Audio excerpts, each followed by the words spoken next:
Welcome back to my channel, sports fans. Okay, let's get into this one right here. The most dominant players of all time.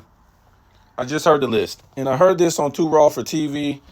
Shouts out to him, Sports and Fitness Rants. He made a video, and I got to tell you guys, people like Kendrick Perkins, I thought he was off the LeBron bandwagon, right? He made a most dominant players of all time list, and I think he had Giannis at 1 and Shaq at 2 and LeBron at 3, Jordan at 4, and Curry at 5. And I thought for Perk, I thought him and LeBron fell out. LeBron took him off of social media. I guess he's back on the payroll. And this stuff is just disgusting, right? You got all these people that work for Fox and ESPN that basically work for Clutch Sports. We're not going to know the official list and who's on the payroll, but you can kind of say everybody is, right? All the big names. You can say Chris Broussard. It's no coincidence that First Take, it started up the year that Clutch Sports started, right? The year that Clutch Sports started and LeBron won his first championship, and Stephen A. Smith, he was there from day one to vouch for LeBron James. So we know this guy is somehow on Clutch Sports payroll. We know Shannon Sharp is. What's this guy's name? Brian Windhorse. They call this guy Wendy. Like, would you let anybody as a man call you a woman's name? Wendy. Okay. Windhorse and Wendy. What how does that make any sense? What kind of nickname is Wendy from Windhorse? That makes no sense. So it's obvious to me that this guy, he really thinks he's a female and he likes that name Wendy. I don't know any heterosexual man that would let people call him Wendy. Who we say? Chris Broussard. We know Nick Wright is. And probably Calvin Cowherd is on that list. He's probably on the payroll too. So where does this guy get all this money from? I guess he has $1 billion, supposedly, LeBron James, from losing. He made $1 billion off of losing 4-6 in the championship game, countless meltdowns in the finals, countless meltdown in the playoffs. Nobody really wears his shoes or his jerseys. He has no formidable basketball game. He's not really a good dribbler. It's just no defense. He has no bag. He can't give you no paint work. He can't shoot the mid-range. Just because he's shooting good from 3 for 2 seasons, he's still 34%. So he's below average for his era. Can't shoot free throws. So, I mean, the greatness of this guy, super teams, 3 super teams, never seen a game 7 in all the NBA final losses. I don't think he ever even swept the team with the super team. He's been swept twice in the finals, like 2 gentlemen sweeps. He blown 2-1 leads. That's hard to say. We just can't figure out how this guy made $1 billion off of that. But let's get back to the subject right here, because even though it says top 7, I narrowed it down to top 5 because I don't feel like really fighting about this top 7 because it's deeper than what people think. And the top 5 is more accurate to talk about right here. And to me, these are the most dominant players based on their careers, not only overall, but as on-court players. And we got Michael Jordan at number 1 with 6 championships, 6 finals MVPs, 5 MVPs, 10 scoring titles, 3 steals titles, defensive player of the year. So we can take it even further. 2 three-peats. Never seen a game 7 in the finals. What was it? 10 scoring titles and on 9 defensive first teams. What do you want? 2 dunk titles? I mean, the list just goes on and on. Won 6 championships in 8 years. We can just keep going on. Nobody was more dominant than Michael Jordan when he had a chance to be dominant, right? I think they never lost 3 in a row. What was it? From 91 to 98, never lost 3 in a row. And won the division 5 times in all 6 championships. it just goes on. Nobody was more dominant in what he did. And we didn't even go through all his accolades because it don't matter. He still has the most accolades in NBA history to this day. And I think LeBron, he's trying to surpass that by him, playing the longevity game of no greatness. And then, we come back and talk about Michael Jordan. But I got Wilt Chamberlain as the second greatest dominant player of all time. Yes, he doesn't have the championships, but as a player, he was the most dominant. So I'm putting him number 2. He did what he was supposed to do, and we talked about that in another video. And people, oh man, he was taller than everybody else. He played against these guys, and blah, blah. He did what he was supposed to do as a dominant player, as a great player. So 2 championships, 1 Finals MVP. I guess it would have been 2 if it was around back then. 4 MVPs, and we cry about how LeBron got cheated out of these MVPs. Wilt Chamberlain probably got cheated out about 2 to 3 MVPs, if you want to be real. 7 scoring titles, 11 rebound titles, and we got to remember he was winning these statistical titles 2 at a time. In most cases, right? He was winning the scoring title and the rebound title many a times, and he's got the assist title, and he has all these rebound records, all these scoring records. Wilt Chamberlain was the most dominant. He's the greatest center of all time. And we can argue he might be the greatest player of all time. That's who Michael Jordan was chasing to be the greatest player of all time. Now, we can question, was Michael Jordan the greatest player of all time?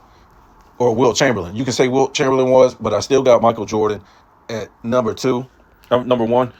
And then we come to Kareem. 6 championships, 6 MVPs, 2 Finals MVPs, 2 scoring titles, 4 rebound titles, and 1 block title. And we can also say he might have had about, hold on, I think this is wrong. Let me look at this real quick because I think it was the other way around. Yeah, he's got 4 block titles and 1 rebound titles. My fault. So I don't think they counted blocks until a little bit later. So I think he would have had more block titles. Not to mention, he was on the defensive team 11 times. Woo! 11 times. A lot of times that's what I'm saying. He would have had more block titles, but they didn't count that into blocks until later on. So he might have had about 6 block titles. In a lot of times we don't talk about him as a defensive player because he was so dominant on offense, right? So we got Kareem at number 3. I mean, how anybody can argue about this is so ridiculous. I heard people say, man, I ain't even got Kareem in my top 5 or my top 10. That's ridiculous. It's ridiculous. He won championships, and he was dominant on offense and defense. There's no question about it. What else would you say that would keep him out of the top 5? Because most of those things, like, let me see. Yeah, most of his defensive teams were in the 70s, except for, let me see, 1, 2. Yeah, most of the defensive teams were in the 70s.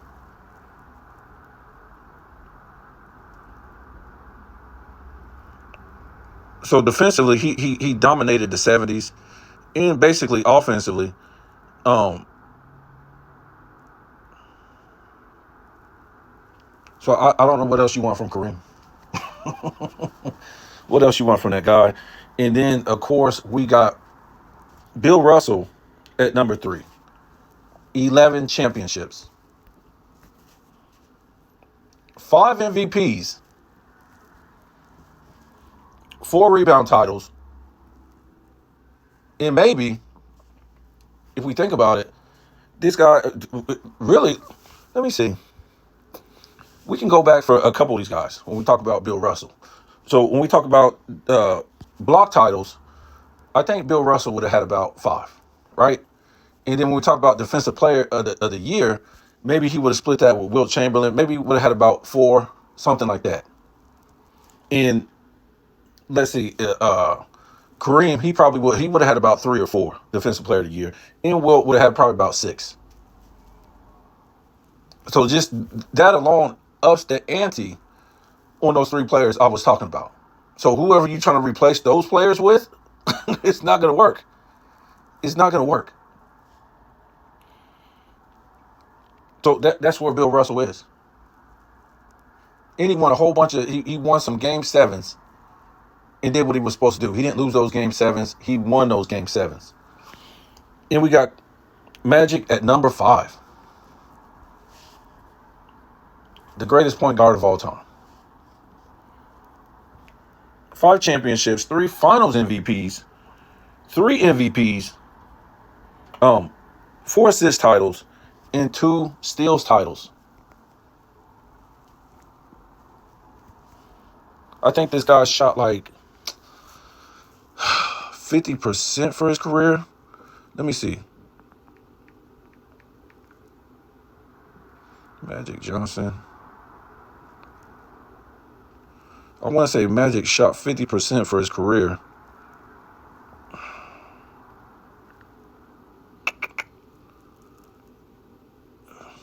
This is crazy right here. 52% for his career. And we'll go from his rookie down to his last year. Rookie season, 53%. Next season, 53%. Next season, 53%. Next season, 54%. Next season, 56%. Next season, 56%. Next season, 52%. Next season, 52. Next season, 49. Next season, 50. Next season, 48. Next season, 47. Next season, 46. So for his career, 52%. So this dude was gold. You gave this guy the ball to shoot, he was good to go. He ended up, I want to see something. Look at this. Free throw shooting. And we'll start from the rookie season. 81%, next season 76, next season 76, next season 80, next season 81, next season 84, next season 87, next season 84, next season 85, next season 91, next season 89, next season 90, next season 85, and for his career, 84% from the line. Y'all got to stop it, man. There's no way.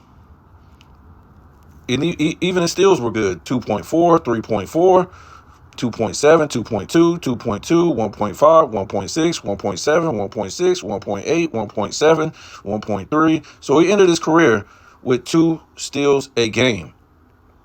I'm just trying to show you guys why I have Magic at number 5. And anybody that thinks I would put Kobe over Magic is out of their mind. As great as Kobe is, and I love Kobe, I defend him on the regular, everything. And we're going to talk about that in a minute. Look at this. This is the point guard. Rebounds start from his rookie season, 7.7. Next season, 8.6. Next season, 9.6. Next season, 8.6. I mean, LeBron is supposed to be this great rebounder and this great all-around player. Next season, 7.3. Next season, 6.2. Next season, 9.5. No, 5.9, which is really 6. Next season, 6.3. Next season, 6.2. Next season, 7.9. Next season, 6.6. Next season, 7. In his last season, we all know what that was. He pretty much sick. Career, 7 rebounds a game. Assist. He won't even run in the point guard until a couple seasons in. But starting in the rookie season, 7.3. Next season, 8.6. Next season, 9.5. Next season, 10.5. Next season, 13.1. Next season, 12.6. Next season, 12.6. Next season, 12.2. Next season, 11.9. Next season, 12.8. Next season, 11.5. Next season, 12.5. And then that last season, he was encore, whatever, sick, just came back, 6.9. So 11.2 rebounds for his career. Okay, in the end of his career, 20 points a game. And there's no way. Let's not forget that this guy won the finals as a rookie. Literally, him as a rookie won the finals. And with Kareem and the rest of these guys, they dominated the 80s. Um, no team dominated era like that. I mean, I guess you could say the Bulls, but I'm talking about. I think they went to 9 finals, um, or was it 8? It was 8 finals in those years. And if he would have had a chance to win the 91 finals over Michael Jordan, he would have had 2 dynasties. Yep, he would have had 3 and 5 years, and that one would have been without Kareem. So when we look at this, even with Kareem on the team, this guy won 3 MVPs with Kareem on the team. Won 3 Finals MVPs with Kareem on the team. A great player like that, and he was still winning Finals MVPs in MVPs.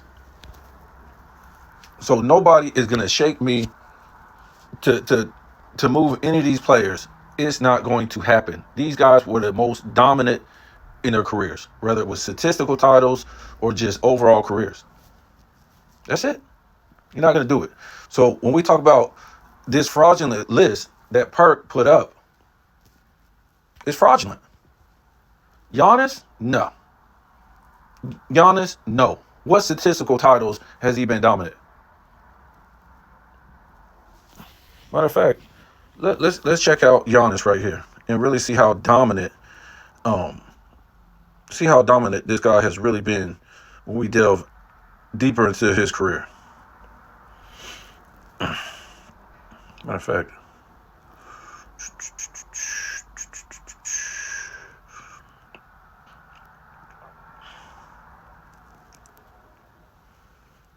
because I don't know what's going on with these guys in this era. I don't know if it's the LeBron James effect or the well in the 2020s. I don't know if it's the LeBron James effect or it's the media controlling stuff. But these guys really can't seem to be consistent as far as dominance in the 2020s and go to back-to-back championships.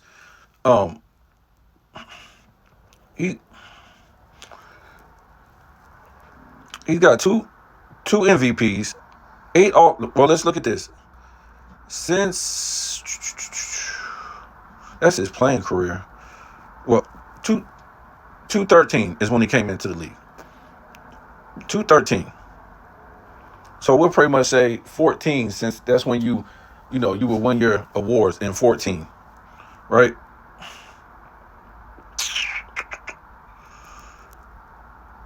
8-time All-Star, 2-time MVP. First team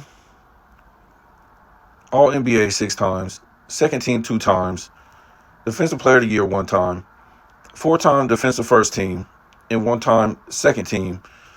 Most Improved Player. I mean, I just don't see it, man.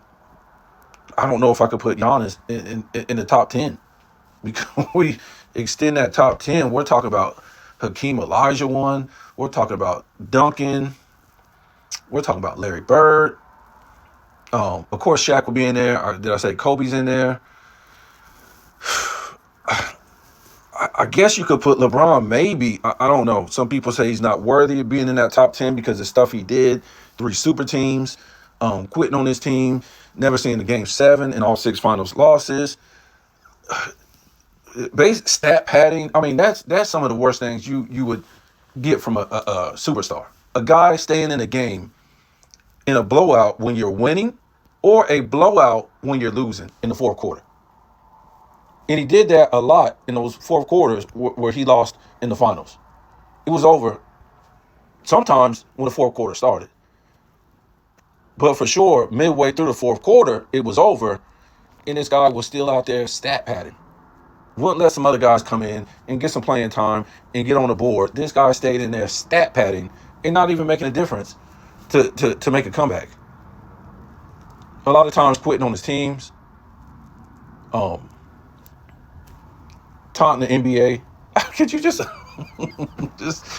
just sit down and think about Kareem Abdul-Jabbar, Michael Jordan, Bill Russell, Magic Johnson, Tim Duncan, Kobe Bryant, even Shaq, all these great players going to build a super team and then making a big announcement in an auditorium or arena, whatever it was,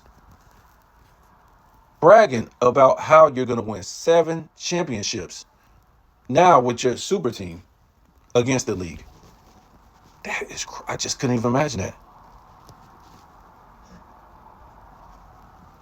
And this is where, when Sports and Fitness rants, I like his approach, how he says this stuff. Well, this thing about who cares about LeBron's stats?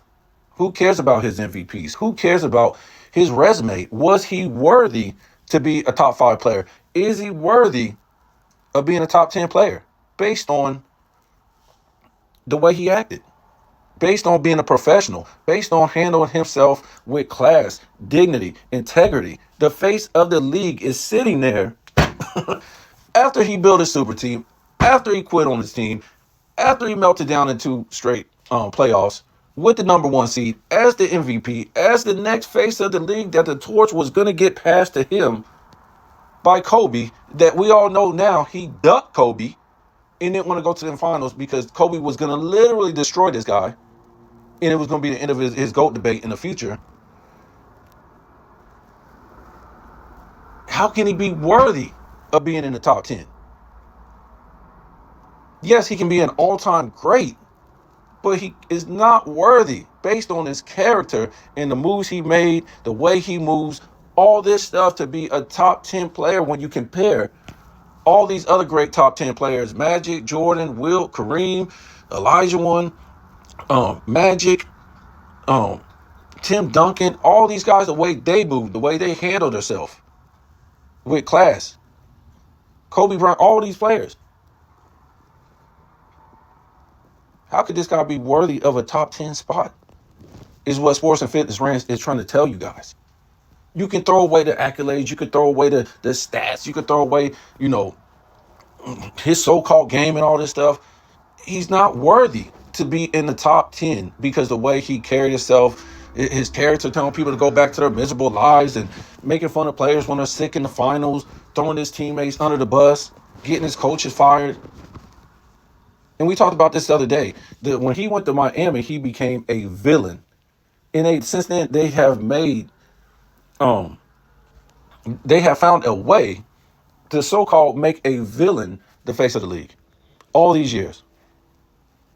In no other sport, not baseball, not football, not hockey, and not basketball, NBA prior to him, has a sports league had a villain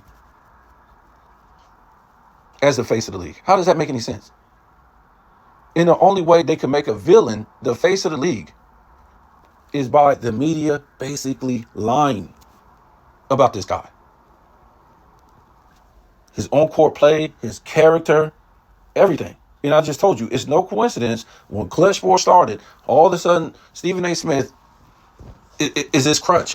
When he loses, when he misses game shots, game winners, when he goes build super teams, when he melts down, all this stuff, Stephen A. Smith was there because Skip Bayless, if you go look at my video, Skip Bayless was destroying this guy. And it wasn't based off of hate. It was based off of this guy's play in Cleveland the first time.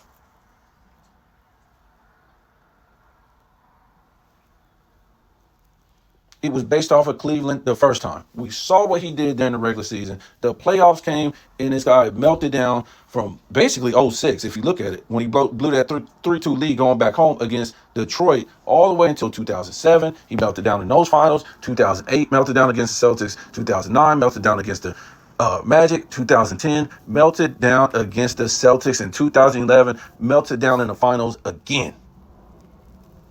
Holy crap. And we're not talking about losing. We're talking about actual stats in that game, in percentages, in averages. When you looked at it, he melted down in those series. And when I say averages, because when they say, "Oh man, look at his averages."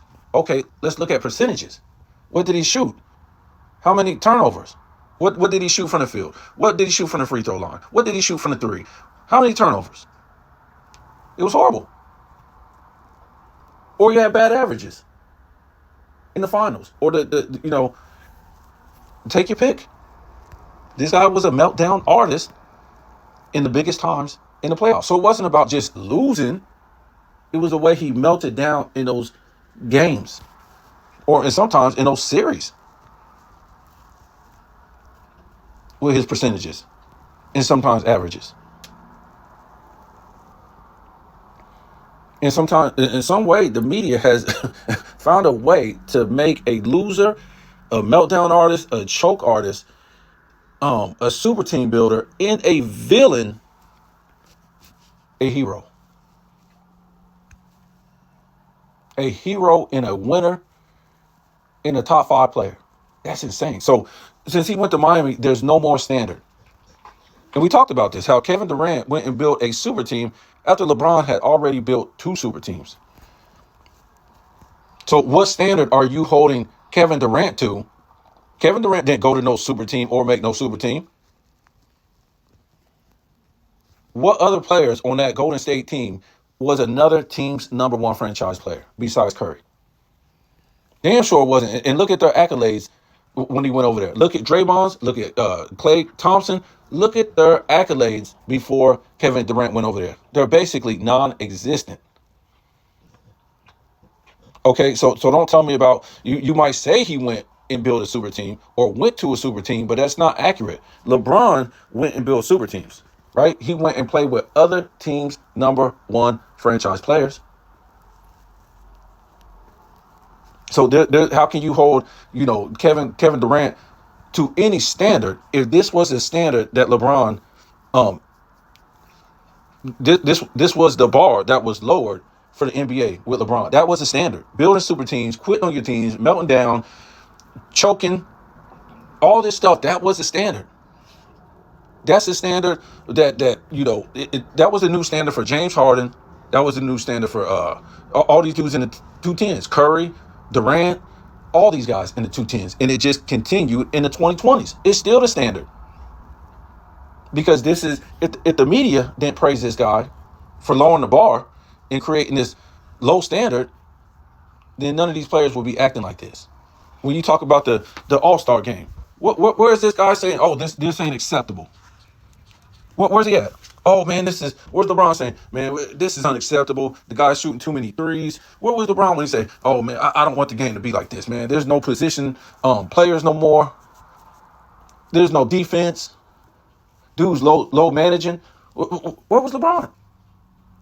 So the rest of these guys in the 210s, in the 2020s, is upholding the standard that LeBron set. Flopping. This is a standard that LeBron set. None of these guys on that screen in my top 5 dominant players of all time would never deal with nothing like that because they was trying to uphold a standard that the past players had in the past. The torch was being passed to them, and they was trying to be as great as that player or better by that standard that these guys set with statistical titles, winning championships, not crying, not flopping, not low managing, not building all these super teams, being competitive, wanting to play defense. This was the standard. The standard was gone. Once LeBron didn't get the torch passed to him, he just said it. He had to set a new standard because the torch never got passed to him. He didn't win his first championship without a super team. And we can't even say, oh, man, he stayed at home and, Dwayne Wade came over there. Can't even say that. Can't say he went to just play with Dwayne Wade by himself. We can't even say that. What is that? Because he knew this guy had so many shortcomings that if he went to go play with Wade by himself, it wasn't going to work. So he had to bring Bosh. Eventually, he had to bring Ray Allen. And pretty much change around that whole team to fit around his shortcomings. Let me go play in Cleveland with Kyrie. Nope. I got to bring Love. I got to revamp the whole team because he has so many guys are playing. When you revamp a whole team and you play with a super team of other teams' number 1 franchise players, that is telling me that this guy has so many shortcomings that he has to do all this. He has to cover all bases. And like I said, this guy continued to change the game. He started to change the game when he was in Cleveland, right? Barrel down the lane and keep all his guys on the perimeter. So if you found a way to stop him from barreling in the lane, guess what's going to happen? He's going to kick it out to Mo Williams and Boobie Gibson and all these three-point shooters. Go look at it. Go look at the style he played in Cleveland. He went to Miami, played the same style, put Bosh out on the damn perimeter. Bosh played in the damn in the paint when he was in Toronto. Went to Cleveland, put Love out on the perimeter. That ain't how Love played. Yes, he was a good three-point shooter, but he mostly played in the paint and grabbed rebounds and all this stuff. Chris Bosh did that. So Curry didn't change the game where everybody's sitting out on the perimeter. It was just him and Clay sitting out on the perimeter, bombing away. So if you went for Clay, he was going to throw it to Curry. You came for Curry, he was going to throw it to Clay. You didn't have the whole damn Golden State team sitting out there. That was LeBron who put everybody out on the perimeter so he can barrel to the basket.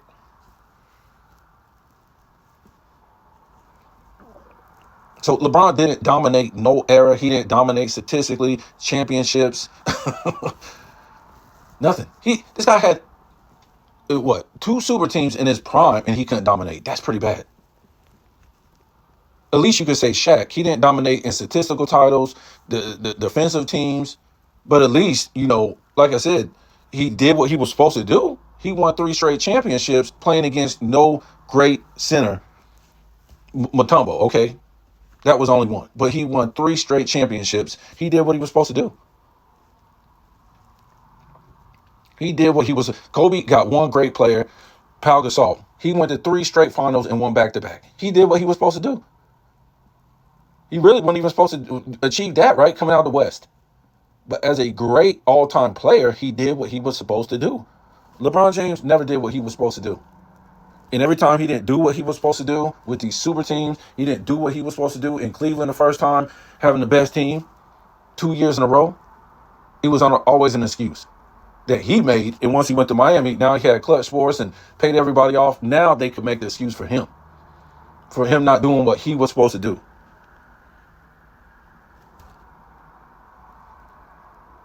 Now, we could make, we could say, okay, man, this guy dominated in statistical titles if he just kept losing. Or the teams were just better or something like that. But I don't see how the teams can be better when you get the number 1 seed over super teams. That doesn't make any sense to me. And then we went to Miami, Cleveland, only won the conference one time in each spot. That's ridiculous. That ain't doing what you're supposed to do. Doing what you're supposed to do for 4 years in Miami, man, you at the least bring home 3 titles. 4 years in Cleveland with that super team, at least bring 4 titles. And don't tell me about no Kevin Durant, because all he can do, as we know, all he can do is shoot. So you should be able to take the challenge and try to shut him down. Not totally, but disrupt his game and take him on. You're a small forward. He's a small forward. So you're supposed to D him up, homie. Kyrie outscored Curry in the 17 finals. What was the problem? What was the problem? Who was it? Love and Klay Thompson. They was basically on par. It was because of you. Supposed to take on the challenge. The problem with this guy is when you look at it, he wants to get all these stats.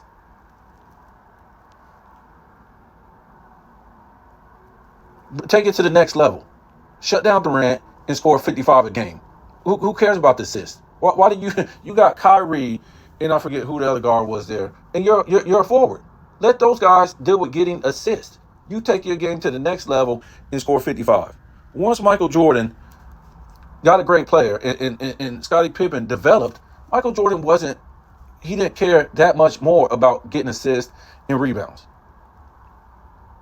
He cared more about scoring and defense. You got to let everybody else play a role. And that was his problem a lot in Cleveland, and why he really didn't develop his game. I don't have to develop my game to be an all-around great offensive player. I'm going to just barrel to the basket and get these assists and get these fraudulent rebounds. And then in the clutch, I can't shoot because I didn't develop my offensive game. Shaq shouldn't be on this list. Shaq been swept too many times, embarrassed. No, he's not the most dominant. He's not top 2. He's not. You can leave Curry out of there. He's not dominant. he went and built super teams to win. How about Wilt Chamberlain? Man, I can't beat Bill Russell, man. That team is just too good, man. So he goes over to Bill Russell. Hey, man, get rid of that guy on the team, and I'll just play power forward, or you can play power forward, and we just play together. We'll just win championships until you're in your 20th season, and we'll just win 17 championships. No, Wilt didn't want to do nothing like that.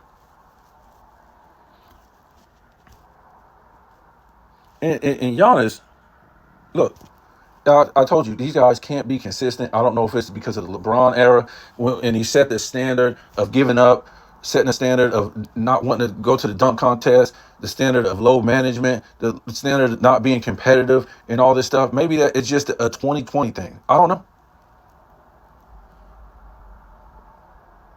But to me, Giannis did have a chance to be what top three, maybe top five greatest two-way players. But I don't think he is, because to me he's not better than Kobe. He's not better than Jordan as far as two-way players. Kareem, he's not better than Wilt. He's not better than Hakeem. He's not better than Jerry West. I mean, I might be missing some guys, but he's not top five. And you probably can throw in Tim Duncan to an extent. It's just many guys out there, and Giannis. Yes, he's a great two-way player, but the consistency is not there. Curry, I don't know, man. Look, he he lost in 2016, right? He could have beat LeBron because they went to Game 7. He could have beat LeBron without Kevin Durant in 17, in 18. He could have beat LeBron James. He was up without Kevin Durant in that series 3-1. There's no reason for him to go get Kevin Durant. Okay, and hell, if we think about it, in 2019, when he lost to Kawhi, how come he didn't put up 45 points per game? Really?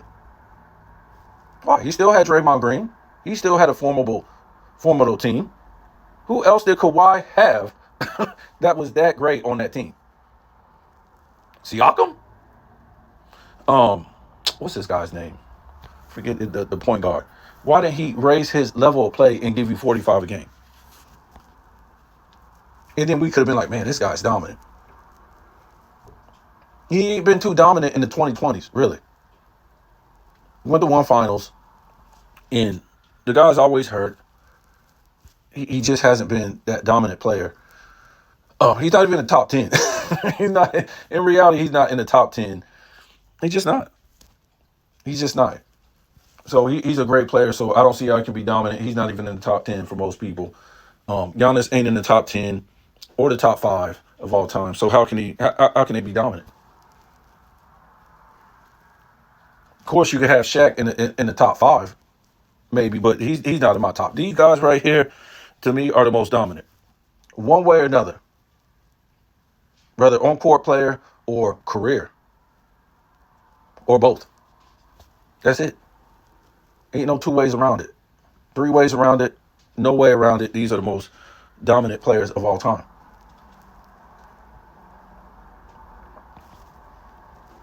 You can't show me nothing different. Now, Kobe would have won a three-peat by himself. I would have maybe took Magic out of here, but it's hard. You just saw that, his stats that I read, and then plus all his accolades. It would just be hard for me to take Magic up out of there. It would be hard. You would put Kobe on that team and take Magic off? I don't know, man. Could he give you those assists? Could he give you those rebounds? Could he give you those steals titles? I mean, could he shoot 50% from the floor like Magic was? I know Magic ain't taking as many shots as him, but we got to remember, 50+% every time, Magic shot the ball.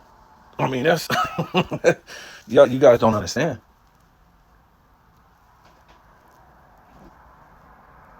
And no, they didn't have a super team. James Worthy was drafted.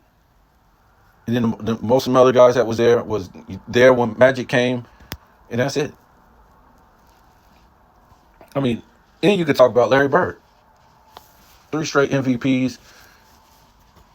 But this is my top five, and nobody's going to change it. Whether it's the greatest of all time, top five, or most dominant. To me, it just coincides with each other. It's the same thing. Nobody's going to change this.